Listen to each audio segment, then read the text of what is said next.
It's interesting. There's lots of different takeaways you could have from the first two episodes of The Last Dance. That was it's the documentary on ESPN about the end of the Chicago Bulls dynasty. But I have one for you. I've long been a proponent of the college system.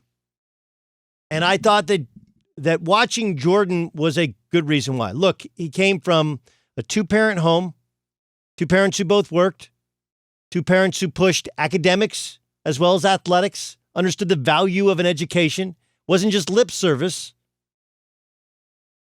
That was something that was important to them. I was really taken aback by not just how Jordan always looked clean, but there were moments in which you see Jordan folding his clothes, ironing his shirts, hanging stuff up, right? Like that dude was raised right. That dude was raised right. He obviously valued what he had and what he has. But it's interesting to me how we do this thing where the system is always the bad guy. System is the bad guy. That's why last week's discussion about some people saying it's potentially the downfall of college basketball, this new, basically advanced AAU team, this special G League team, which is made up only partially of guys that would be freshmen in college, being formed in Los Angeles. I question a lot of things. Why would the NBA want a money loser to develop players when they've never needed that in the past? Right? You can pay for a kid to have an education, but why would any of these kids work towards an education if they already have money in their pocket? No, yeah, by the way, the biggest misconception about college athletics is that you don't get anything, and what you do get is simply room, board, tuition, scholarship. You get what I don't believe any of those players will get, which is admission to college. That is hard to get into. And so, yeah, the new G League kids that make some money might have their education paid for, but what education can they actually get? What school can they actually get into? It's hard to do. If you haven't been paying attention, school is not just more expensive, but harder to get into than ever. But that only is a small portion of my bigger takeaway, which is we are doing the thing which we know is wrong, is we're bowing down and rewarding kids who are super advanced at 14, 15, 16, 17, 18. And not understanding that everybody develops different times. Whether it's because of a tough upbringing, because of a switch of sports, because of a lack of physical maturity. Like Michael Jordan is the greatest basketball player I've ever seen play. And he was a McDonald's All-American. But he didn't make the high school varsity till his junior year. And while he was a really, really good player, even by David Falk's account, no one thought he'd be the greatest ever. And then if we consider Scottie Pippen one of the 50 greatest players, he was a frickin' equipment manager at an NAIA school before growing and becoming an NAIA star and then eventually an NBA star. We haven't even gotten to Dennis Rodman. And now you look, and between, Giannis, Kawhi, Pascal Siakam, Donovan Mitchell, CJ McCollum. These guys, we're not the top-rated, top-recruited. James Harden didn't start when he first got. I know James Harden was a really well-regarded player at Artesia and went to Arizona State, but let's not act like anybody thought he was going to be an MVP and potentially a multi-time MVP. I didn't get to Steph, who went to Davidson, wasn't offered a scholarship by his parents' alma mater, Virginia Tech. Or I didn't get to Klay Thompson, whose dad was the number one overall pick, who only one Pac-12 school offered him a scholarship, Washington State.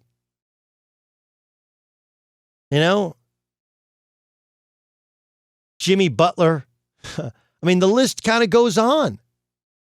I would venture to say at least half of the best players in the NBA were late bloomers.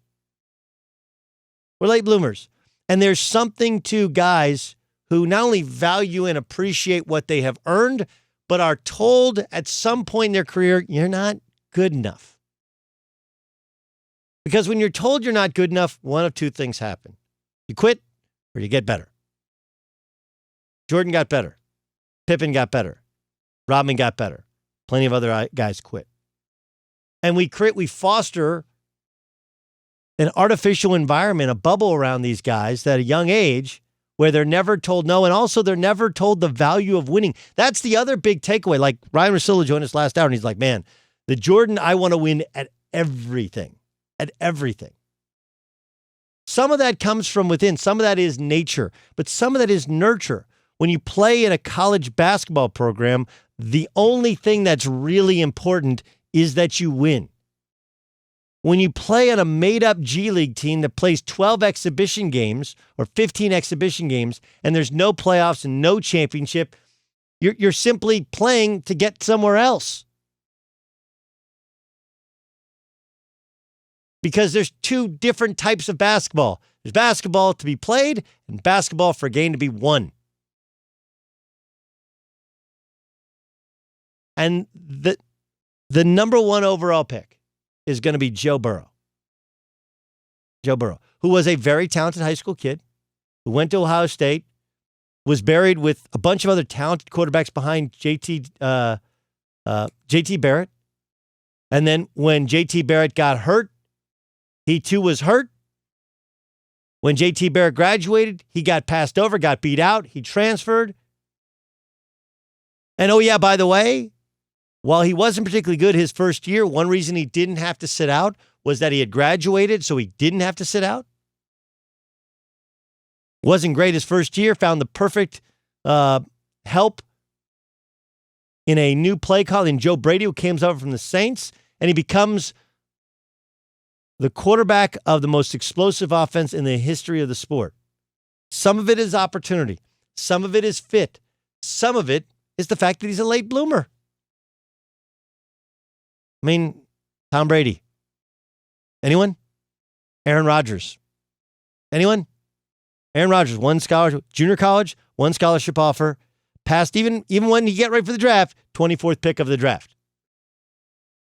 Forget what you think of Baker Mayfield currently. He was a walk-on at two different schools in the Big 12. Won a Heisman Trophy, was the number one overall pick. Now, starting quarterback in the NFL, there's only 32 of them. Right? Like, keep going. I can keep going. Mitchell Trubisky. 14 games he played at North Carolina, sitting behind other dudes.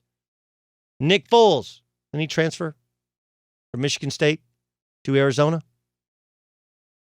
You want to give 18-year-olds who are great when they're 16 and 17 $500,000 and say, hey, you're the best. I could go through a list of dudes who you've never heard of who were the best when they were 16 and 17. That's not how you create a great player. That's not how you foster their growth. That doesn't mean you starve them out. You know? That means you have a stop between high school and the pros, where they have somebody who's kind of a father figure who takes them in, like, oh, big bad college and big bad North Carolina. He went to school. He, by his estimation, didn't drink at the time, didn't do drugs. And when it was time to go, his head coach talked him into going. It's your time to go. That's what Dean Smith did. They're not all that way. They're not all perfect. But most of them have the best interest of the kid at heart. So my takeaway could be completely different than yours. But one of them is, what are we doing? Are we not paying attention to how all of these guys develop? Steve Kerr. Like, Steve Kerr didn't have a scholarship offer. Grew up in Southern California.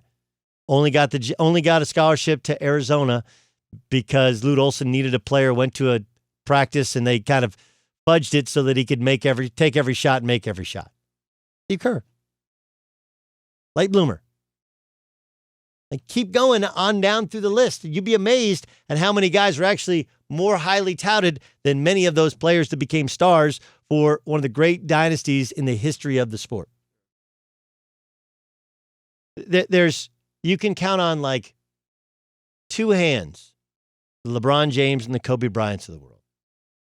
Like, we all think of Kevin Garnett as a success story, and he was. Okay, but Kevin Garnett barely played his rookie year. He was completely, and that was my senior year. He was completely in over his head. Completely in over his head. And I would tell you that some of the failings of Kevin Garnett were because he was in South Carolina until his senior year in high school. Then he went to Farragut in Chicago, and he was the first to kind of bounce around or whatever.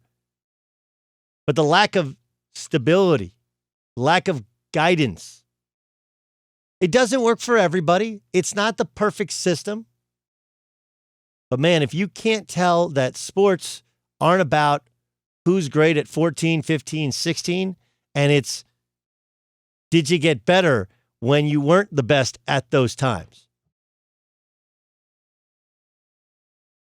And having, by my estimation, a way station between high school and the pros. How long? That's up for debate. But I thought the late bloomer aspect to it is so wildly and crazily under-discussed in the history of the sport. And Connie Hawkins was one of the great street ball players of all time. He wasn't one of the great NBA players of all time. He just wasn't. Moses Malone did come straight from high school to the pros, and he was a dominant player. LeBron James is one of the great players of all time, and he did not go to college, but college wouldn't have ruined him. Same thing with Kobe.